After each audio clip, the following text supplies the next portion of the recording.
Olá, turma! A nossa aula de ciências de hoje, ela vai iniciar um novo conteúdo que é matéria e energia.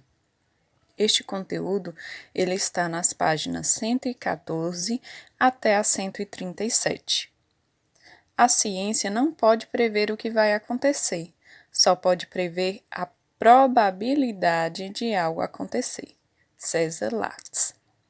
Diante de todas as dúvidas que inquietam o ser humano, que não são poucas, um fato está bastante claro para a ciência. O nosso universo é formado basicamente de matéria e energia. Mas como conceituar e diferenciar esses dois elementos fundamentais? Por ser palpável e visível, a matéria é mais fácil de ser percebida e, portanto, conceituada. Matéria é tudo que ocupa lugar no espaço, ou seja, quase tudo que podemos enxergar no mundo é feito de matéria.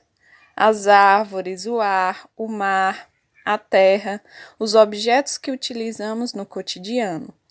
Entretanto, ao contrário da matéria, a energia só é perceptível em momentos de transformação.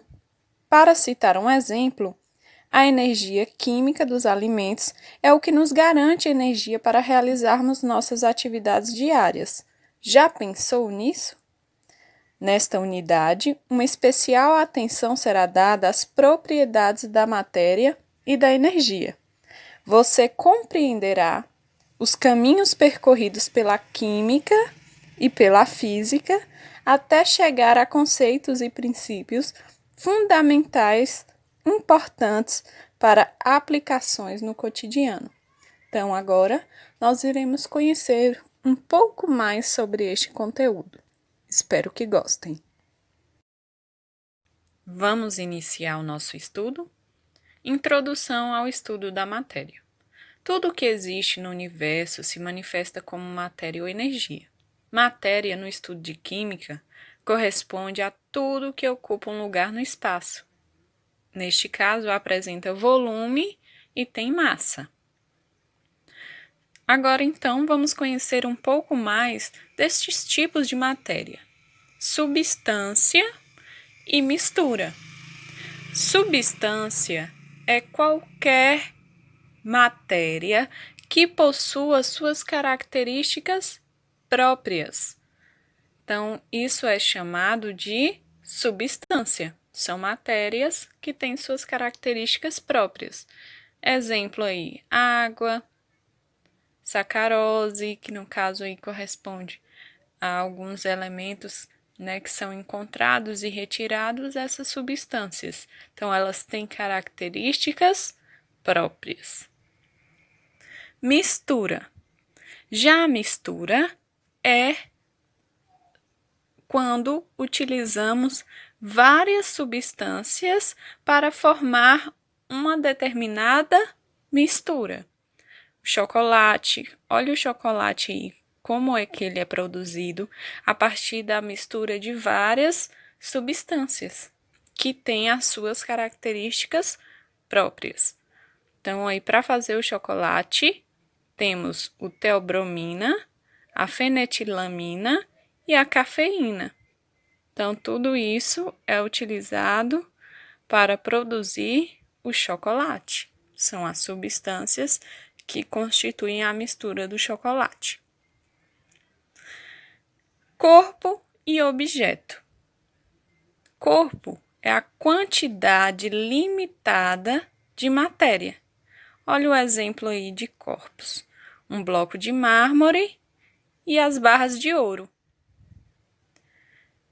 Já objeto são os corpos trabalhados e com determinado uso. Exemplo, a estátua de mármore e o anel de ouro. Então, para se fazer o objeto, utilizou os corpos. Olhem aí. Para produzir a estátua de mármore, utilizamos o corpo, que no caso foi o bloco de mármore. Para produzir o anel de ouro, foi utilizado o quê? Pedaços, barras de ouro, que no caso são os corpos, que se transformam nos objetos. Fenômenos químicos e fenômenos físicos. Como é que a gente consegue diferenciá-los? Fenômenos químicos, todas as transformações da matéria com alteração de sua composição.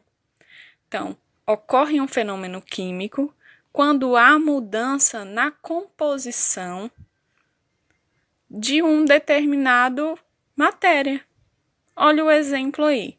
Nós temos correntes. Só que essas correntes, elas passaram por um fenômeno químico que causou o enferrujamento.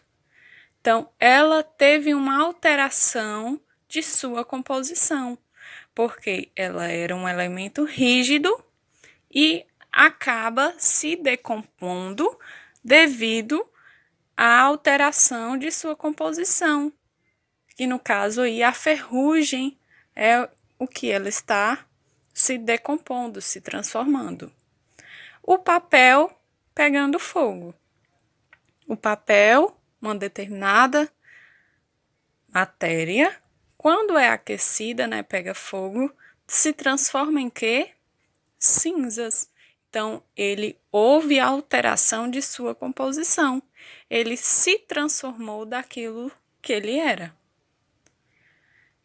Aqui nós temos o exemplo da fotossíntese, que é a troca de gases, né? Retira o gás carbônico que contém no ar e transforma em gás oxigênio. Então, é um fenômeno químico também.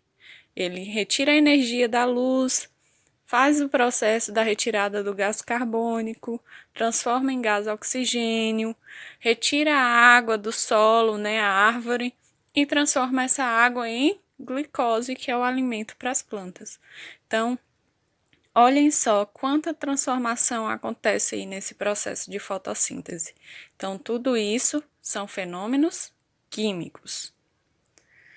Já os fenômenos físicos, todas as transformações de matéria sem alteração de sua composição. Então, quando ocorre um fenômeno físico, a sua transformação não altera a sua composição. Olha aí o exemplo do gelo derretendo.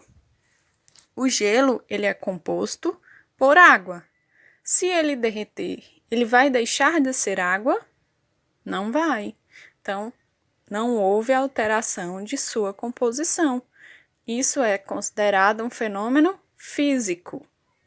Em relação às chuvas, né, a evaporação da água, ela deixa de ser água? Não deixa. O processo transforma em vapor de água e ela acaba retornando ao solo como água novamente. Aí nós temos um processo em relação aos ímãs, né? A atração dos ímãs. Não ocorre alteração de elementos de sua composição, então ele continua sendo ímã. Propriedades da matéria. Propriedades gerais são comuns a todo tipo de matéria e não permitem diferenciar umas das outras. Um exemplo é a massa. Massa é a quantidade de matéria de um corpo. Então, quando nós vamos a uma farmácia, né, fazer a medição de nossa massa, nós vamos apenas observar a massa corporal e não o peso, porque o peso ele já envolve outra propriedade, que entra a gravidade para poder calcular o peso. Então, nesse caso aí, a massa é a quantidade de matéria de um corpo. Volume, propriedade que a matéria tem de ocupar lugar no espaço. Então, o volume é o espaço em que uma matéria ocupa. Então, isso é chamado de volume. Impenetrabilidade. Dois corpos não podem ocupar ao mesmo tempo o mesmo lugar no espaço.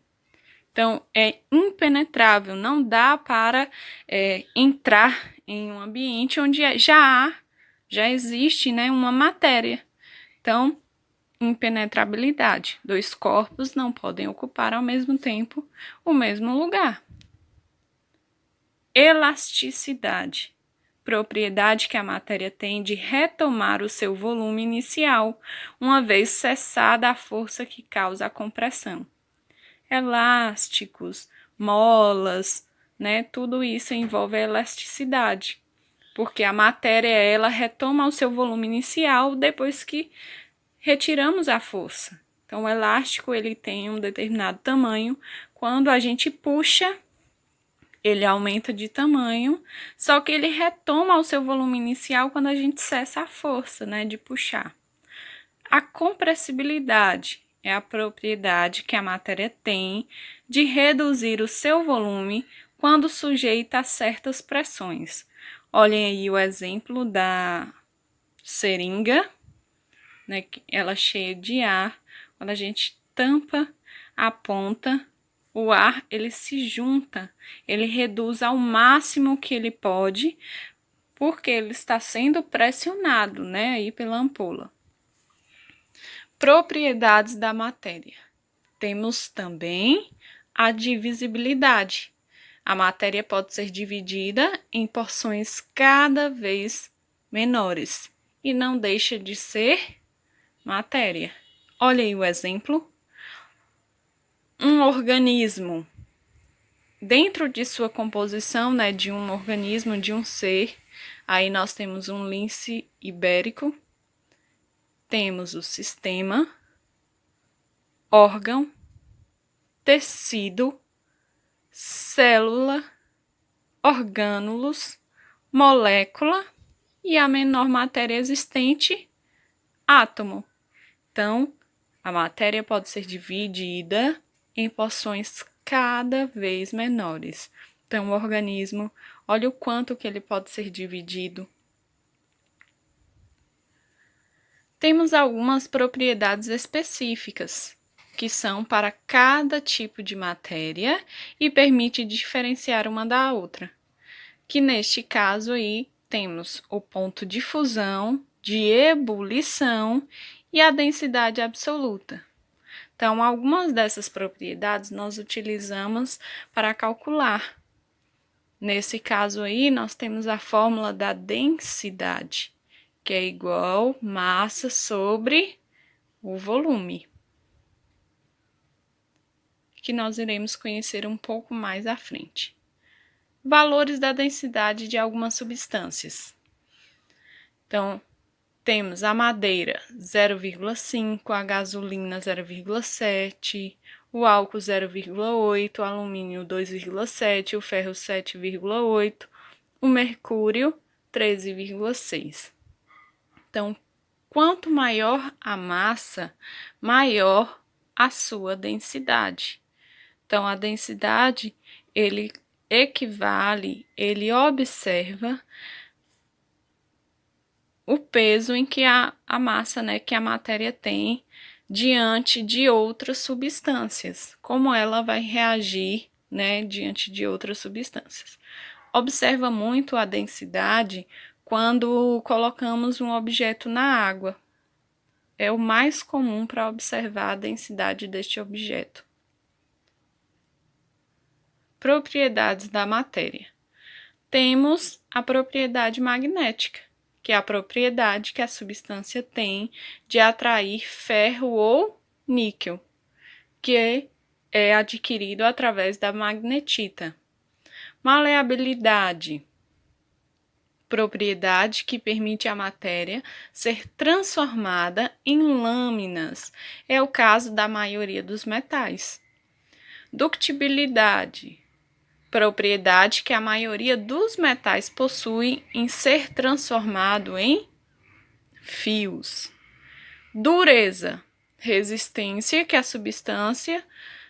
a superfície, né, de determinada substância oferece ao risco por outro material. Então, a dureza é quando observa o quanto a substância ela resiste ao risco de outro material. Aí nós temos uma tabelinha com um pouco dessa observação da escala de Mohs. A escala de Mohs é uma escala criada, né, por este físico químico, em que ele observa quais são os objetos que têm a maior dureza. Essa escala ela é do menor para o maior. Temos aí o talco, o gesso, calcite, fluorite, apatite, ortoclase, quartzo, topázio, corindo e diamante. Então, estes são, na escala dele, né, de 1 a 10, os objetos com maior dureza, começando do menor até o maior.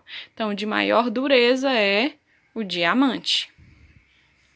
Tenacidade é a resistência que o material oferece ao impacto. Então, quanto maior resistência ao impacto, né, essa propriedade é observada através da tenacidade. Energia representa essencialmente a capacidade de fazer algo acontecer. Então, o que é energia? É a capacidade de fazer algo acontecer. Temos a energia química, a energia térmica e a energia elétrica. A energia mecânica, ela existe 2 tipos. A energia que o corpo possui em virtude de seu movimento e a energia que o corpo possui em virtude de sua posição. Em relação ao movimento, temos a energia cinética. E em relação à posição em que um corpo está, né, naquele momento, é a energia potencial. Na energia cinética, que é um dos tipos de energia mecânica, do grego kinetike, que significa movimento, a massa e a velocidade do corpo influenciam na energia cinética. Então, para calcular a energia cinética, é observado a velocidade e a massa do corpo. Tudo isso vai influenciar na energia produzida. Olha o exemplo aí do carro, né, após uma batida. Então, a velocidade e a massa influenciou para a energia, para o dano, né, causado após a utilização dessas propriedades. A energia potencial, ela é a massa e posição do objeto em relação a outro, que influencia na energia potencial, que o que ajuda e o que influencia também é a gravidade. Olha o exemplo aí de uma energia potencial. Formas de energia. Temos aí outro exemplo, né, de energia potencial, que nesse caso é a elástica. Olha o exemplo antes da deformação, olha o tamanho que era a mola. Após a deformação, que é quando a gente causa a força, né, na mola e ela acaba se abrindo. Olha a diferença, né, de tamanho. Então, isso é conhecido como energia potencial elástica. Temos a energia elétrica, que é através da eletricidade, principalmente em nossas casas. É um tipo de energia. Temos a energia térmica, que é a manifestação de agitação das moléculas de um corpo e pode ser expressa por meio da temperatura. Quanto mais agitadas as partículas, significa que o corpo ele está quente. Quanto menos agitadas, significa que o corpo ele está frio. Quanto maior a temperatura, então maior a agitação das moléculas. Consequentemente, maior a produção de energia. Então, uma observação interessante destas agitações de moléculas é quando colocamos água para ferver. Então, o que que acontece com as moléculas? Elas se agitam e causa o aquecimento daquele objeto. Temos também a energia luminosa e a energia sonora. Som e luz se propagam por meio de ondas, que são as ondas sonoras e as ondas de luz. Então, a velocidade da luz nós temos aí que em relação a 2.299.792.458 metros por segundo. E a velocidade do som, 340 metros por segundo. Então, por isso que num dia chuvoso, nós costumamos observar o raio, posteriormente ouvir o trovão, porque a luz ela é muito mais rápida do que o som. Então, o raio é a luz ali, a energia é produzida através das transformações de eletricidade, do aquecimento, do frio, né, que ocorre toda essa transformação e acaba ocasionando os raios. Só que aí temos o som do raio, que o som do raio nós conhecemos como trovão. Então, sempre que há um raio, posteriormente vem o trovão, que o trovão é o som que o raio faz. Só que ele vem depois porque a sua velocidade, a onda, né, que ele propaga é menor a velocidade do que a do raio, que é correspondente à luz. Então, nós iremos conhecer um pouco mais sobre esse conteúdo, estes conteúdos em si, né, matéria e energia, que envolve tantos e tantos outros em seu interior, até porque os conceitos de matéria, ele envolve corpo, envolve objeto e envolve sistemas, que nós vamos ver ainda mais adiante. Mas só foi um pouquinho para conhecermos ainda mais sobre esse vasto conteúdo que é matéria e energia, e estarei passando as atividades para que vocês possam realizar. Bons estudos e uma boa noite.